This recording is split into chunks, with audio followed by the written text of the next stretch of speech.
झारखंड में गुरुवार का दिन सिर्फ तारीखों में दर्ज नहीं होगा, बल्कि वह एक ऐसी दास्तां बन गया जहां कुदरत की शक्ति ने अपनी पूरी प्रचंडता के साथ प्रदेश को झंझोड़ कर रख दिया। सुबह तक सब कुछ सामान्य था, लोग अपने अपने कामों में व्यस्त थे। किसान खेतों में, दुकानदार अपने गल्लों पर और बच्चे स्कूल की ओर। लेकिन जैसे जैसे दिन चढ़ा, आसमान का रंग बदलने लगा। दोपहर होते होते झारखंड के आसमान ने ऐसा रूप धारण किया मानो कोई तूफान अपने पूरे गुस्से के साथ आने वाला हो। रांची, धनबाद, हजारीबाग, रामगढ़, गिरिडीह और संताल परगना जैसे जिलों में आसमान से ओलों की ऐसी बारिश हुई जैसे बर्फ की गोलियां जमीन को निशाना बना रही हो। हवा की रफ्तार 50 किलोमीटर प्रति घंटे से भी ऊपर पहुंच गई, जिससे कई पेड़ धराशायी हो गए।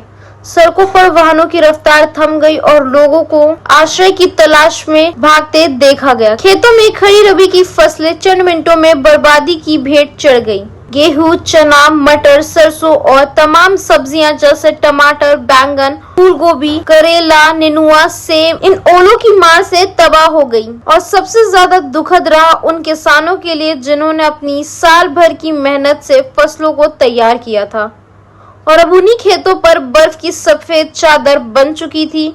सिर्फ फसलें ही नहीं बल्कि फल भी इसी तरह से तबाही से नहीं बच सके। आम और लीची की शुरुआती फसलें जो फूलों में बदल रही थी, वो तेज हवाओं और ओले की मार से बर्बाद हो गई। और कहानी यही नहीं थमी। वज्रपात यानी आकाशीय बिजली ने भी अपना तांडव दिखाया। हजारीबाग के पदमा क्षेत्र में 3 लोगों की जान चली गई। वहीं चुरुचू और गुमला में भी एक व्यक्ति की मृत्यु की सूचना है। इसके अलावा कई लोग घायल भी हुए हैं। सिंदरी, झरिया और चास नाला जैसे इलाकों में बिजली के तार टूट गए, जिससे बिजली आपूर्ति पूरी तरह से ठप पड़ गई। धनबाद से लेकर कोल्हान तक लोग डर और बेबसी की स्थिति में दिन गुजारते नजर आए।